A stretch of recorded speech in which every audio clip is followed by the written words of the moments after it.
Hi, I'm Debbie, and welcome to Divine Destiny with Debbie. Today we're reading for December 20th, 21st, 22nd, and 23rd, Monday through Thursday. Now, you know that I'm going to be using some Radley Valentine decks.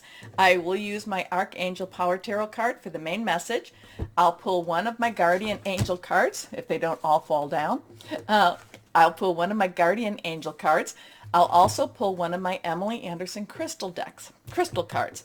Now, that will be for the main message, but for the overview, for the introduction on what's going on and just general energies, I will be using my Waite Rider deck, the traditional one, and I will be using my Osha Zen Tarot cards. Now, I have prayed, meditated, and infused all the decks with Reiki energy. Remember, this is a general reading. It may or may not resonate. Take what you like, leave the rest. The 21st, we are entering into Capricorn season at 11 o'clock a.m. Eastern Standard Time. Also, we will be entering, I think it's like right there, 1 minute maybe before, the winter solstice. Now, that is for the Northern Hemisphere. That is when we have the longest night or the longest darkness. In the Southern Hemisphere, light should be, the darkness will be the shortest, where the light will be the longest. Okay. Now, let's see what we have here. Now, the thing that's really important too about these dates is, and the reason that I'm always talking to us about numbers, and I'm talking about dates, and there's things going on around us, is just as I encourage all of us to be working towards the light, a lot of times these dates and numbers, there are others that are working towards the dark. So, I do believe that we counter a lot of that. So that's why we always need to be keeping our thoughts, our words on the positive side. We need to be working towards that light. Okay? So let's see. One card has fallen. Let's see what we have for two other ones. And I told you that I was a intuitive channeler. I opened myself up to higher power. Anything that's reversed has a little stronger message. Please remember to like, share, subscribe, click on the bell for notifications. Here we go. First card. All right, now, this is that one, the Three of Swords. It is reversed. The Three of Swords has a really interesting, a lot of times people are like, oh my gosh, let's get rid of that. Let's do this over again.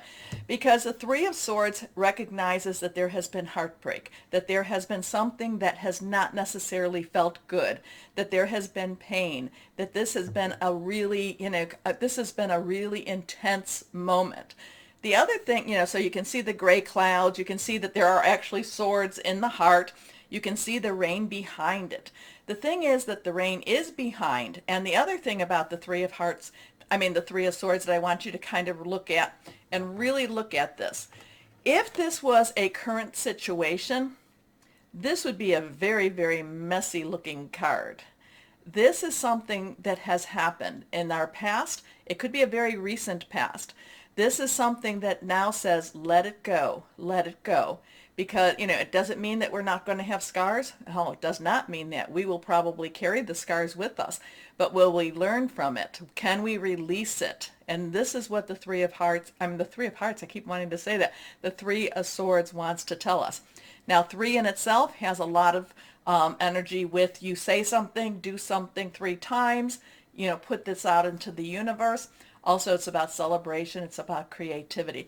But this, the Three of Swords, reminds us that, yes, this is, we've had to live through some of the harder times. We've had to live through some things that have almost decimated us. But we still continue. We still live through this.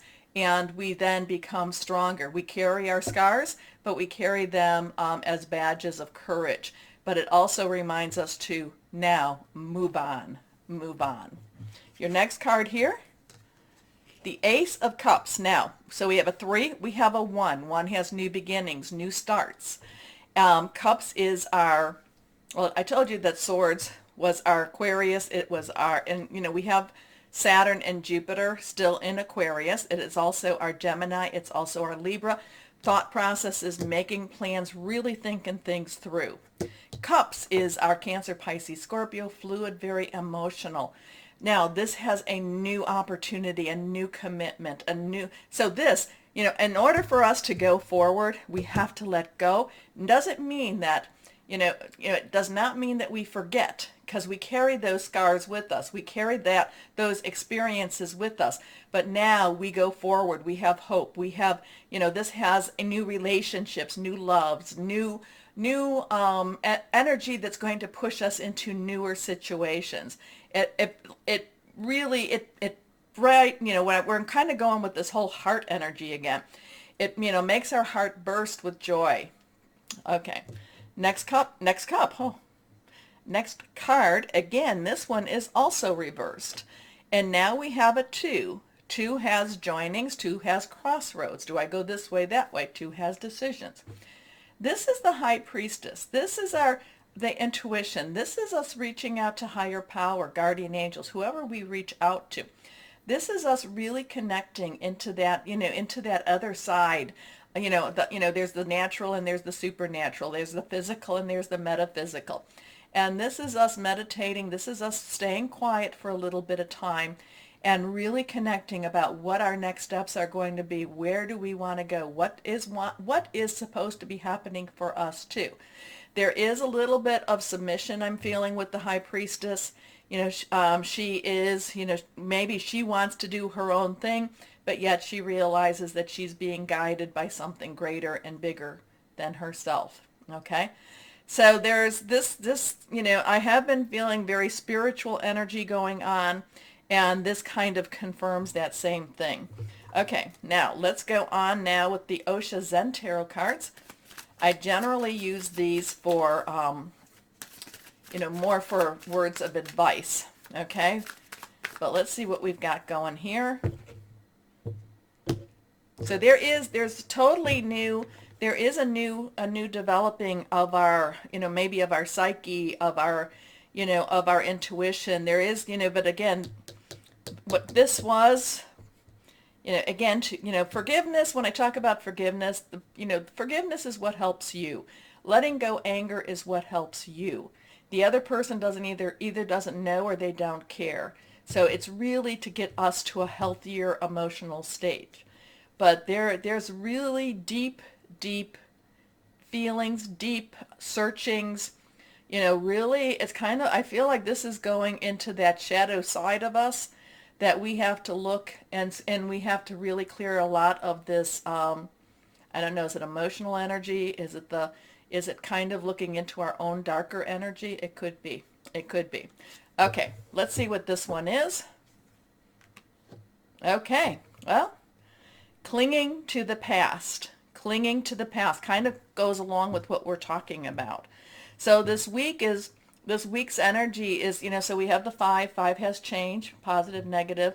And this is kind of telling us, especially with this, how can we move forward? How can we move forward when we cling to that past? And I do know that Saturn and Jupiter are doing some sort of a dance this week. So again, to Saturn, and we are not even halfway through where Saturn with Aquarius is illusion versus reality. So, this could be one of those weeks where we have to really look at the reality. But you know what? What we'd rather do is cling to the past. We'd rather look back than look towards that future. So yes, is it going to be, I do feel that the energies are going to be on the unusual side. I do feel like, because we'll be on the flip side of that full moon. But yet we have the darker energies that sometimes are brought about. Like I said, we want to go towards the light. We want to bring about the light. We want to, we want to endow things like the winter solstice. We want to endow things like, the changing of a season. We want to endow it with the positive, because there's a lot of negative out there. And a lot of times the negative likes to cling to these types of situation, these types of days. So this is going to be one of those times where we might be very reflective. We might need to look deep into our hearts and kind of maybe face some of the messy stuff.